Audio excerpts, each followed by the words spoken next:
Hi, I'm Mike Ellick. When you think of Argus, you normally think of the C3, the brick. That big boxy black square camera that Argus sold through the decades.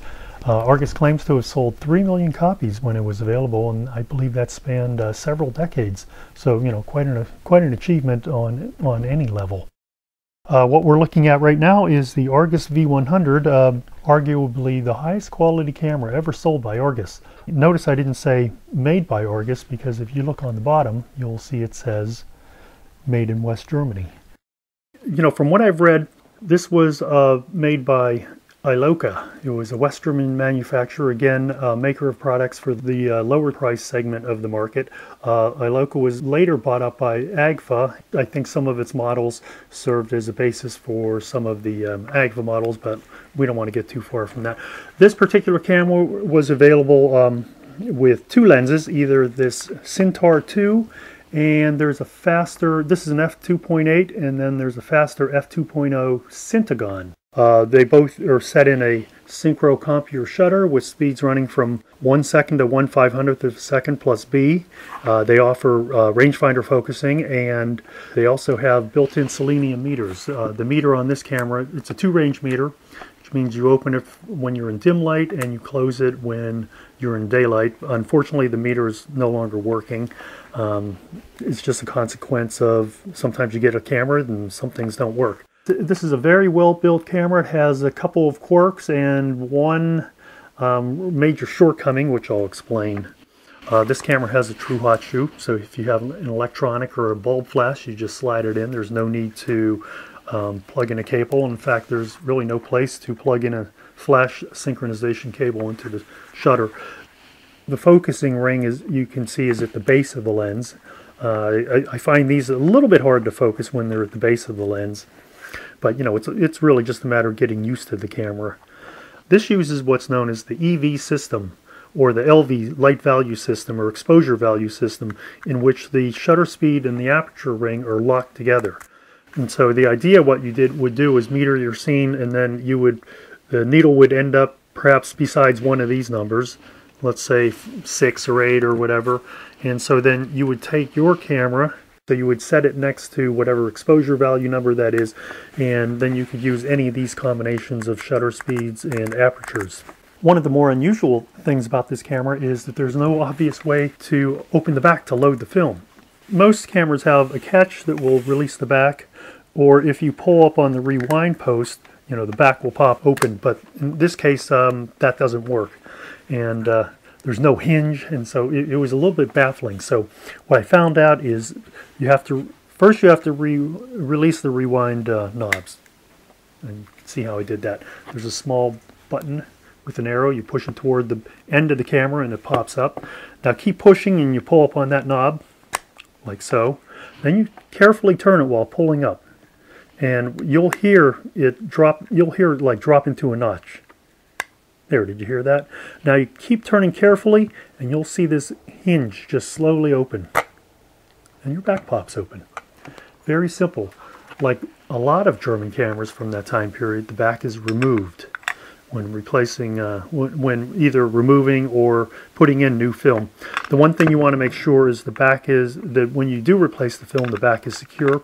If you happen to get it mixed up, how you'll remember is that there's a small slot in the pressure plate. The pressure plate, of course, presses the film flat against these gates, so that way your film stays flat. If your film, of course, is curved, you won't end up with sharp negative.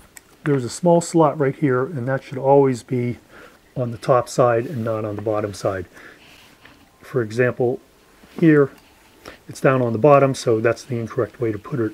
So turn that around, or turn that upside down, I should say. Fit your back.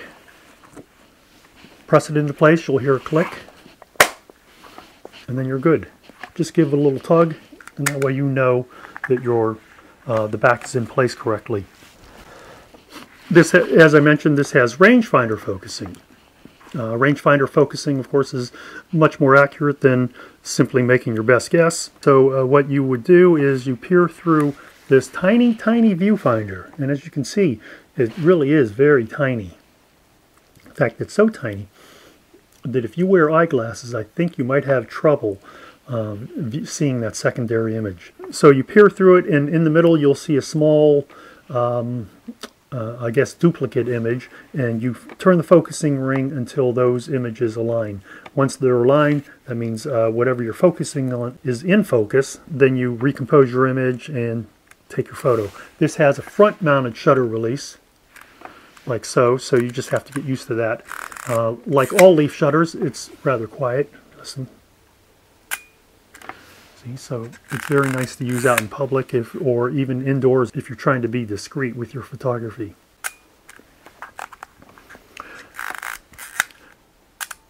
Up on the top, you have a socket for a standard cable release, and here's your frame counter. It tells you what frame number you're on. This is a countdown counter, and you have to manually reset this whenever you load new film.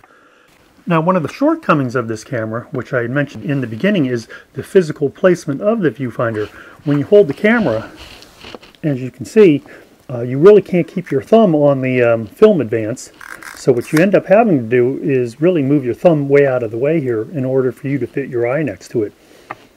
And that is if you're a right-eyed photographer. If you use your left eye, then you have a real issue because well, the rest of your face gets in the way, and so what you're really doing is you're almost peering through the viewfinder at an angle, so you have to figure out a way to peer through the viewfinder at a correct angle while your thumb is here, because you do have to hold on to the camera while you press the shutter release. You know, I think it's a design shortcoming. I think what they should have done was reverse these two windows, and then that would have placed the viewfinder here in a more traditional spot. And the reason it's here is because you can peer through the viewfinder and not have your hand be in the way. And then, you know, it is easier for you to rest your thumb right here where you can take your photo. Aside from that, this is a very well-made camera. Let's take a look, and I'll show you how to load film. Let's pop open that back again. There we are. And what you want to do is you want to reset this frame counter to, because it's a countdown counter, you want to reset it to 2. And you'll see the red 2 for a roll 36. Take your film, insert it into the, insert it into the blank area, and just move this take-up wheel. It's almost like a barrel, until you'll see a very small slot in here. All you do is you take your tongue of the leader of the film, stick it into there, and you advance your film. Make sure it engages the sprockets. Once you're sure it's done that, see how it's nice and tight across here? Take your back, replace it. Remember, the slot goes up. Bang. Fire off 2 blanks.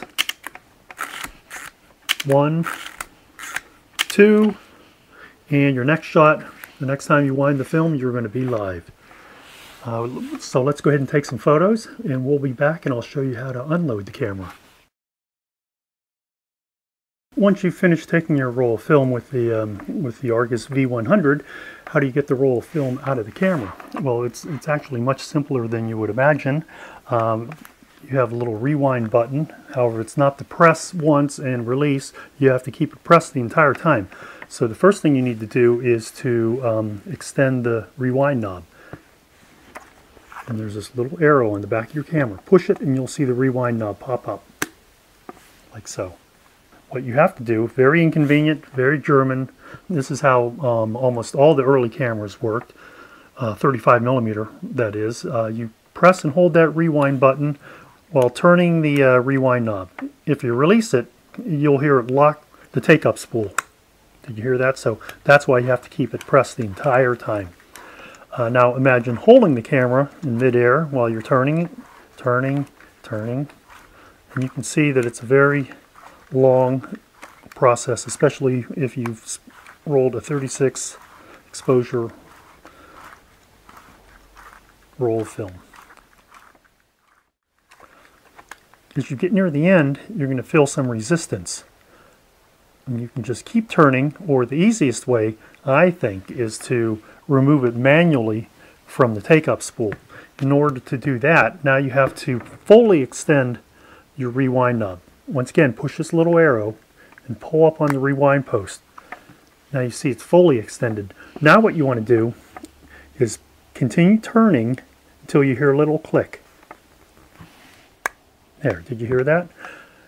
Now what we're going to do is open the back. Back is open.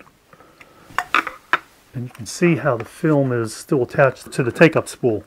So now all I'm going to do is I'm going to rotate this a little bit. Let's remove that roll film, and then it just slips right out. Very easy.